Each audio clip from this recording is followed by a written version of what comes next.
ஸ்ரீமதே ராமானுஜாய நமஹா. அனைவருக்கும் இனிய காலை வணக்கம்.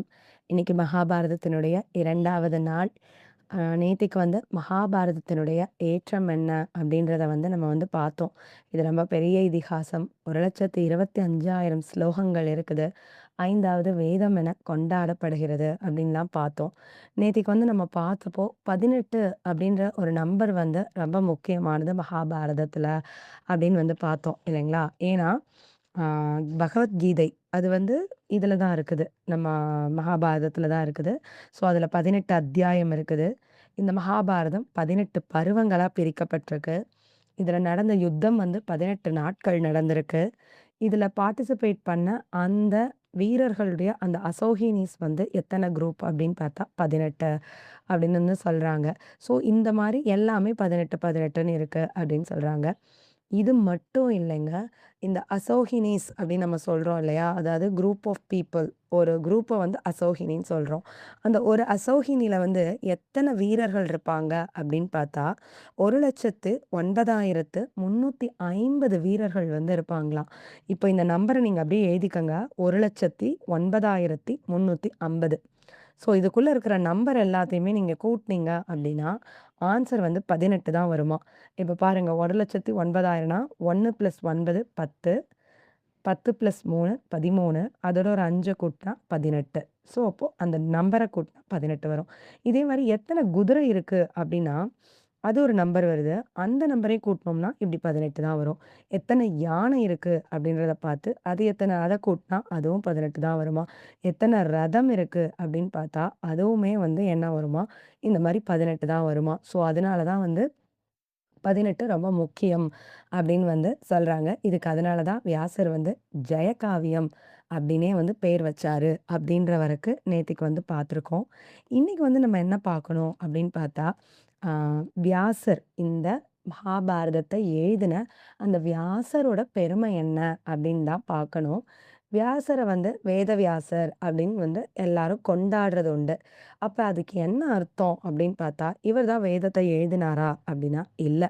வேதம் யாராலயும் எழுதப்படல. அதனுடைய ஒளி வடிவத்துல அந்த ஸ்லோகங்கள் எல்லாமே ஒளி வடிவத்துல காற்றுல சுத்திட்டு இருந்தத, அந்த கா நேரத்துல இருக்கக்கூடிய ரிஷிகள் கிரகிச்சு எழுதினாங்க அப்படின்னு நம்ம ஏற்கனவே பார்த்துருக்கோம். இந்த வியாசர் பிறக்கறதுக்கு முன்னாடி வரைக்கும் இந்த வேதங்கள்லாம் ஒண்ணா தான் இருந்ததாம். நம்ம 4 வேதங்கள்னு சொல்லி பார்த்தோம் இல்லைங்களா? அப்படி 4ஆ இல்லாம எல்லாமே ஒண்ணா மிக்ஸ்ட் ஆகி கலந்து இருந்ததாம்.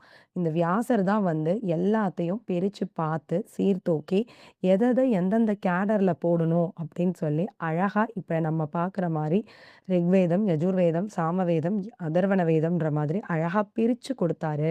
அப்படி பிரிச்சு குடுத்ததுனால தான் இவர வேதவியாசர் அப்படின்னு கொண்டாடுறாங்க அப்படின்னு சொல்றாங்க. இப்போ இவரோட உண்மையான பேரே வேதவியாசர் தானா? அப்படின்னு பார்த்தா, இந்த வியாசர்ன்றது ஒருத்தரோட பேரே கிடையாது அப்படிங்கிறாங்க. அது ஒரு பதவி அப்படின்னு சொல்றாங்க. இப்போ பிரைம் மினிஸ்டர், சீஃப் மினிஸ்டர் இதெல்லாம் ஒரு பதவி தான் இல்லைங்களா? ஸோ 5 வருட காலம் ஒருத்தர் அந்த சீட்ல இருப்பாரு. அதுக்கப்புறம் வேற ஒருத்தர் வருவாரு. அதே போல தான் இந்த வியாச பீடத்திலயும் ஒருத்தங்க இருப்பாங்க. அவங்களோட காலம் முடிஞ்சோனே இன்னொருத்தர் வந்துருவாங்க அப்படின்னு சொல்றாங்க. அப்போ இப்ப இந்த வியாசர் இருக்காரே, இவருக்கு முன்னாடி இருந்த வியாசர் யாருன்னு தெரியுமா? அப்படின்னு பார்த்தா, வேற யாரும் இல்ல. இவரோட அப்பாவான பராசர மகரிஷி தான் இதுக்கு முன்னாடி வியாசரா இருந்தாராம். சரி, இப்ப இவர் வியாசரா இருக்காரே, இவருக்கு பிறகு யார் வியாசரா வருவாங்க அப்படின்னு பார்த்தா, மகாபாரதத்துல அஸ்வத்தம்மா அப்படின்னு ஒரு கேரக்டர் எல்லாருமே கேள்விப்பட்டிருப்போம். அவர் தான் வரப்போறதா சொல்றாங்க. இப்போ ஓகே. அப்ப முந்தின வியாசர் யாரு? அடுத்த வியாசர் யாரு? இப்ப இவர் இருக்காரு. அப்ப இவரோட பேர் என்ன அப்படின்னு பார்த்தா, கிருஷ்ண துவைபாயனர் அப்படின்றது தான் இவரோட பேரு. எதுக்கு இவருக்கு கிருஷ்ண துவைபாயனர்? துவைபாயனர்னா என்ன அர்த்தம்னா, தீவுல இவர் பிறந்தாராம். யமுனை ஆற்றங்கரைக்கு நடுவுல ஒரு சின்ன தீவு. யமுனை நதியில அங்கங்க மண் திட்டுக்கள் உள்ளேயே ஃபார்ம் ஆகுமாம். அந்த மாரி இருக்கக்கூடிய ஒரு தீவுல இவர் பிறந்திருக்கிறாரு. அதனால தான் இவர் துவைபாயனர்ன்னும், இவர் கருப்பான நிறத்துல கருப்பான நிறம் இருந்தா அதுக்கு கிருஷ்ணான்னு பேரு. அதனால தான் இவர் பேர் கிருஷ்ண துவைபாயனர் அப்படின்னு சொல்லியும் வச்சிருக்கிறாங்க. இப்போ இவர் பராசர மகரிஷிக்கும், சத்தியவதி அப்படின்றவங்களுக்கும் பிள்ளையா வந்து பிறக்குறாரு. பிறந்து கொஞ்ச நாள்லயே இவரு ரொம்ப ஞானம் ஏன்னா பெரிய மகரிஷிக்கு பிறந்ததுனால, இவரு பயங்கர ஞானமும், அறிவும், ஆற்றலும் இருக்கிறனால, பிறந்த உடனேவே வந்து தன் தாய விட்டு பிரிஞ்சு போயிடுறாரு. அப்போ அம்மாகிட்ட சொல்லிட்டு மட்டும் போறாரு. "நீ உனக்கு என்ன உதவின்னு கேட்டனாலும், நான் அந்த நேரம் நீ நெனச்ச நேரம் நான் வருவேன்" அப்படின்னு சொல்லிட்டு, இவரு அதுக்கப்புறம் தவம் இயற்ற போயிர்றாரு. தவம்லாம் இயற்றுறாரு. அதுக்கப்புறம் மகாபாரதத்துக்குள்ளயுமே வருவாரு. அது நம்ம கதைய பின்னாடி பார்க்குறப்ப பார்க்கலாம். அப்போ இப்போ என்ன ஆச்சு அப்டின்னா, மகாபாரதம் எல்லாமே வந்து முடிஞ்சிருச்சு. இப்ப எல்லா இன்ஃபர்மேஷன்ஸும் இவருக்கு வந்து தெரியுது. அப்போ இவர் என்ன நெனைக்கிறாரு அப்டின்னா, இத வந்து ஒரு காவியமா நம்ம எழுதணும். நம்ம வந்து படைக்கணும் இத வந்து. அப்பதான் பின்னாடி வர சந்ததிகளுக்கும் நல்ல கருத்துக்கள் வந்து போய் சேரும் அப்டின்னு நெனைக்கிறாரு. நெனச்சுட்டு சரி இத எழுதலாம். எங்க உட்காந்து எழுதலாம் அப்டின்னு பார்த்தா, பத்ரிகாஷ்ரம் அப்டின்னு சொல்லி ஒரு பிளேஸ வந்து செலக்ட் பண்றாரு. அந்த பத்ரிகாஷ்ரம் வந்து எங்க இருக்கு அப்டின்னு பார்த்தீங்கன்னா, ஆ நேபாள்ல வந்து இப்ப தான் அது நேபாள் வந்து தனிநாடா போயிடுச்சு. முன்னாடி இந்தியாக்குள்ள தான் இருந்ததுனால, அந்த நேபாள தேசத்தில தான் வந்து இந்த பத்ரிகாஷ்ரம் வந்து இருக்குது அப்படின்னு சொல்றாங்க. அது ஒரு பெரிய உயர்ந்த மலை அப்படின்னு சொல்றாங்க. இன்னைக்குமே வந்து 108 திவ்ய தேச யாத்திரை போறவங்க, இந்த பத்ரிகாசிரமத்த போய் அங்க பெருமாள் தான் இருக்காரு. அவர போய் சேவிச்சுட்டு வர்றதா தான் 6 மாசம் தான் அந்த கோவில் வந்து திறந்திருக்குமாம். 6 மாசம் வந்து பூட்டியிருக்குமாம். வின்டர்ல வந்து பூட்டிருவாங்க. சம்மர்ல தான் அது வந்து திறந்திருப்பாங்களாம். அப்படி இருக்கிற அந்த பத்ரிகாஷ்ரம்ல அமைதியான ஒரு பிளேஸ்ல போய் உட்கார்ந்துக்கிறாரு. அந்த பிளேஸுக்கு வந்து என்ன அந்த பத்ரிகாஷ்ரம் மேல மானா அப்படின்னு சொல்லி ஒரு பிளேஸாம். ஒரு 3 கிலோமீட்டர்ஸ் இன்னுமே மேல வந்து போகணுமாம். பத்ரிகாஷ்ரம் தாண்டியும் கூட.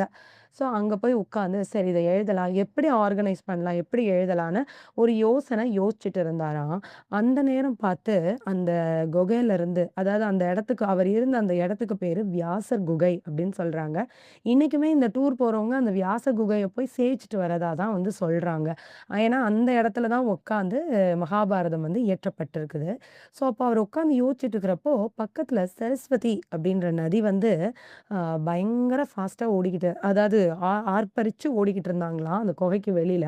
அது ஒரு பயங்கர இரைச்சல் சத்தமா கேட்டுச்சாம். இவருக்கு ரொம்ப டிஸ்டர்பா இருந்ததாம். உடனே வியாசர் என்ன சொன்னாராம், "என்னது நானே கஷ்டப்பட்டு ஒரு இது எழுதுனா, என்ன பண்ணலான்னு நான் யோசிச்சுட்டு இருக்கேன். நீ என்னடான்னா எனக்கு தொந்தரவு குடுக்குற மாரி, இப்படி ஒலி எழுப்பிட்டு இருக்கிறியே! நீ இப்பயே வந்து சரஸ்வதி அந்தர்வாகியா போ!" அப்படின்னு சொல்லி ஒரு சாபம் குடுத்துட்டாராம். கொடுத்த அந்த நிமிஷம் பூமிக்கு மேல ஓடிட்டு இருந்த நதி, பூமிக்கு அடியில ஓட ஆரம்பிச்சுருச்சாம். இன்னைக்கு வரைக்கும் பார்த்தீங்கன்னா, அந்த சரஸ்வதி நதி அடியில தான் ஓடுறதா சொல்றாங்க. அப்படி மானா பத்ரிகாஷ்ரமுக்கு மேல மானான்ற பிளேஸ்ல உள்ள போன சரஸ்வதி நதி, எங்க வந்து வெளியில வராங்க அப்படின்னு பார்த்தா, திரிவேணி சங்கமம் சொல்லி அலகாபாத் பக்கத்துல இருக்கு அப்படின்னு வந்து சொல்றாங்க. பிரயாகராஜ் அப்படின்னு சொல்ற இடம். அந்த இடத்துல தான் வந்து இந்த சரஸ்வதி வெளியில வந்து கங்கையோடையும், யமுனையோடையும் கலந்து, அதுக்கப்புறம் தன்னோட பயணத்த வந்து திருப்பி வந்து தொடர்றதா வந்து சொல்றாங்க. இப்போ சரி ஓகே சரஸ்வதியோட டிஸ்டர்பன்ஸும் போயாச்சு. இப்போ ரொம்ப அமைதியா இருக்காரு.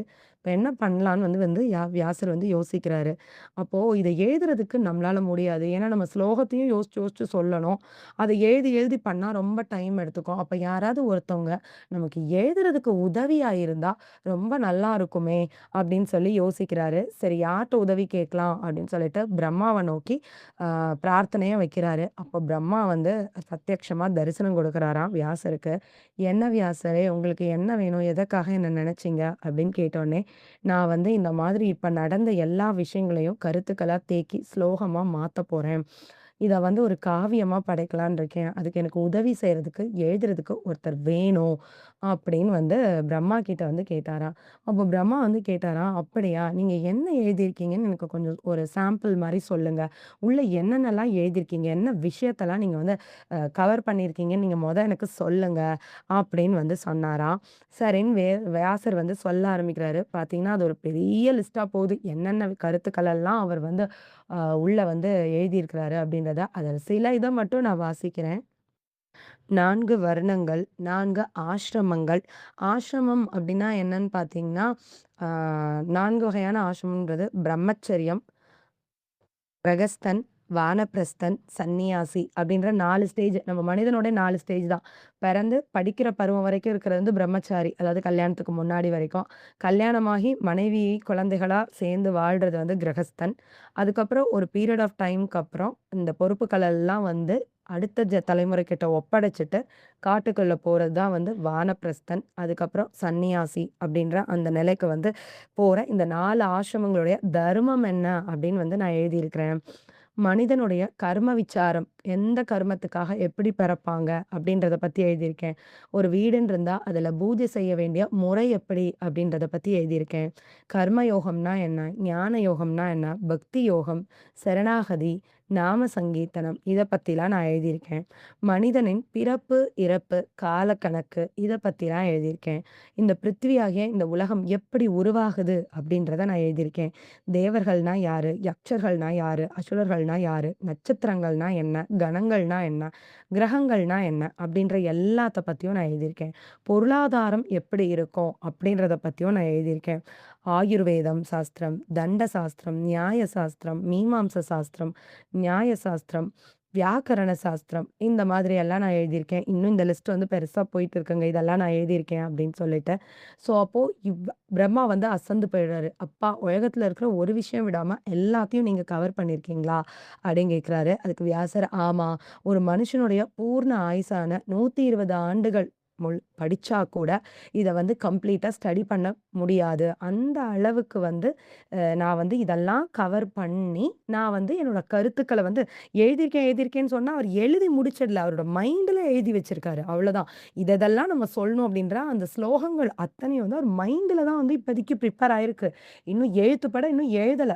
அப்ப சொல்றாரு. அப்போ வந்து இன்னும் சொல்றாரு. நெறைய சொல்றாரு. புண்ணிய சேத்திர பத்தி எழுதியிருக்கேன். கோதானம்னா என்ன பண்ணணும்? பித்ரு கடன் எப்படி பண்ணணும்? கர்ம கடன் எப்படி முடிக்கணும்? அந்த மாரிலாம் எதேதோ எழுதியிருக்கிறதா சொல்றாரு. உடனே பிரம்மா வந்து என்ன சொல்றாரு அப்படின்னா, சரி ஓகே இவ்வளத்தையும் எழுதணும்னா, ஒரு சக்தி மிகுந்த ஒருத்தர் வந்து வேணும் நமக்கு. அது யாரு அப்படின்னா, கணபதி தான். அதாவது விநாயக பெருமான் தான் வந்து விக்னங்களை எல்லாம் போக்கக்கூடியவரு. தங்கு தடை இல்லாம எழுதிருவாரு. நீங்க அவரோட உதவியோட எழுதுங்கன்னு பிரம்மா ஐடியா குடுத்துட்டு கெளம்பிடுறாரு.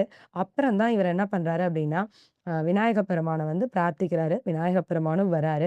இந்த மாரி விஷயத்தெல்லாம் சொன்னோனே, "சரி ஓகே நான் உங்களுக்கு உதவி செய்றேன். ஆனா ஒரு கண்டிஷன்" அப்படின்னு சொல்றாரு விநாயக பெருமான். "என்ன கண்டிஷன்?" அப்படின்னு பார்த்தா, "நான் வந்து ஒரு செகண்ட் கூட நிக்கவே கூடாது. நீங்க எனக்கு கன்டினியூஸா சொல்லிக்கிட்டே இருக்கணும். நான் எழுதிக்கிட்டே இருக்கணும் முடிக்கிற வரைக்கும்" அப்படின்னு சொல்றாரு. உடனே வியாசரும் சரின்னு ஒத்துக்கிறாரு. அப்புறம் வியாசர் சொல்றாரு, "எனக்கும் ஒரு உபகாரம் பண்ணணும்" அப்படின்னு கேட்குறாரு. என்ன அப்படின்னா, "நான் சொல்றத நீங்க புரிஞ்சு தான் எழுதணும். புரியாம எழுதக்கூடாது" அப்படின்றாரு. எதுக்காக வியாசர் இத சொன்னார்ன்னா, ஏன்னா யோசிக்கிறதுக்கு ஒரு செகண்ட் ஆனா கூட கணேசர் வந்து யோசிக்கிறதுக்குள்ள எழுதிடலாம். நம்ம வந்து யோசிச்சு சொல்லிடலாம் அப்படின்னு நினைச்சுட்டு இந்த மாரி சொல்றாங்க. சரி ஓகே அப்படின்னு சொல்லி எழுத ஆரம்பிக்கிறாங்க. இதுல ஒரு சின்ன சீக்ரெட் சொல்றாங்க. என்ன அப்படின்னா, வியாசர் வந்து ஒரு 8800 ஸ்லோகம் வந்து வச்சிருந்தாராம். அது வந்து ரொம்ப கடினமான ஸ்லோகமாம். அதுக்குரிய அர்த்தம் வந்து வியாசருக்கும், சுக மகரிஷிக்கும் மட்டும் தான் தெரியுமாம். வேற யாருக்குமே தெரியாதாம். ஸோ அப்போ ஊடால அந்த மாதிரியான ஸ்லோகங்கள வந்து 2 வந்து விடுவாராம். அப்ப கணநாதன் வந்து ஒரு செகண்ட் யோசிச்சுட்டு எழுதுறதுக்குள்ள, இவரு ஒரு 100 ஸ்லோகத்த ப்ரிப்பேர் பண்ணி மைண்ட்ல வந்து வச்சுருவாராம். இந்த மாதிரி 2 பேரும் கட கட கட கடன்னு எழுதிட்டு இருக்காங்க. ஸோ வியாசர் இந்த மாரி ஐடியா பண்ணி விநாயகர வந்து டேக்கிள் பண்ணாரு. விநாயகருக்கும் ஒரு பிரச்சனை வந்ததாம். என்ன அப்டின்னா, அப்படி ஃபாஸ்ட்டா எழுதிட்டு இருக்கிறப்போ, அவருடைய அந்த எழுத்துக்கோல் வந்து உடைஞ்சு போச்சாம். அத எடுத்து இன்னொரு எழுத்துக்கோள் எடுத்துட்டு வரதுக்குள்ள, இவர் எத்தன போயிருவாரு, நம்மளால எழுத முடியாதே அப்படின்னு சொல்லிட்டு, விநாயகன் வந்து தன்னோட தந்தத்த முறிச்சு, டக்குன்னு ஒரு கொம்ப ஒடிச்சு எழுத ஆரம்பிச்சுட்டாராம். இந்த மாதிரி இவங்க 2 பேரும் சேர்ந்து எழுதினது தான் வந்து இந்த மகாபாரத காவியமே வந்து. இத எத்தன வருஷத்துல எழுதி முடிச்சாங்க அப்படின்னு பார்த்தா, 3 வருட காலம் வந்து ஆச்சாம். இந்த மகாபாரதத்துல பார்த்தா, கதைக்குள்ள கதை, கதைக்குள்ள கதை, கதைக்குள்ள கதைன்னு போயிட்டே இருக்கும். ஒரு ஒரு வார்த்தைக்கும் கூட கதை வரும். இப்போ எப்படின்னு பார்த்தீங்கன்னா, ஒரு ஃப்ளாஷ்பேக் சொல்லுவாங்க. அந்த ஃப்ளாஷ்பேக்குக்குள்ள இன்னொரு ஃப்ளாஷ்பேக் போகும். அதுக்குள்ள இன்னொரு ஃப்ளாஷ்பேக் இருக்கும். இப்படி உள்ளுக்குள்ள போகும். அப்ப பாருங்க 1, 2, 3ன்னு நம்ம ஒவ்வொரு கதையா பார்த்துட்டு, திருப்பி மறுபடிக்கும் ரிவர்ஸ் பேக் வரணும். 3, 2, 1ன்னு வந்து அந்த 3வது கதைய இந்த மெயின் ரூட் கதையோட வந்து ஜாயின் பண்ணணும். இந்த மாதிரி கிளை கதைகள், உபக்கதைகள் ஏகப்பட்டது இருக்கு. எதுக்காக இத்தனை கிளை கதையும், உபக்கதையும் சொல்லணும் அப்படின்னு பார்த்தா, ஏன்னா மேல சொல்லியிருக்காரே, இத்தன கருத்துக்களையும் நான் கவர் பண்ணியிருக்கேன்னு வியாசர் வந்து. அப்ப அந்த கருத்துக்கள் எல்லாத்தையும் புகுத்தணும் அப்படின்னா, இத்தன கதை வந்து அவருக்கு வந்து தேவைப்படுது. அத விட்டுட்டு மெயின் கதை என்ன? ரூட் என்ன? பாண்டவர்கள் யாரு? கௌரவர்கள் யாரு? என்ன சண்டை? என்ன பிரச்சனை? என்ன ஆச்சு? அப்படின்றத மட்டும் சிம்பிளா சொல்லணும் அப்படின்னா, அதுக்கு மட்டுமே 24,000 ஸ்லோகங்கள் வந்து ஆகுமாம். இந்த மாதிரி நம்மளோட பூர்வர்கள் வந்து மகாபாரதத்த கம்ப்ளீட்டா ஸ்டடி பண்ணி, அதனோட பெருமை என்ன? அத எழுதின வியாசரோட பெருமை என்னன்னு இவ்ளோ தூரத்துக்கு வந்து அழகா வர்ணிச்சிருக்காங்க. நம்மளும் இந்த 2 நாள்ல பார்த்துட்டோம். இனி நாளைக்கு வந்து இதுல சொல்லப்பட்ட கருத்துக்களுடைய ஏற்றம் என்ன? இன்னும் என்ன ஸ்பெஷாலிட்டி வந்து இதுல இருக்கு? இதோட பாட்டுடைய தலைவன், தலைவி யாரு? அப்படின்றத பார்த்துட்டு, அப்படியே கதைய நம்ம ஸ்டார்ட் பண்ணிடலாம்.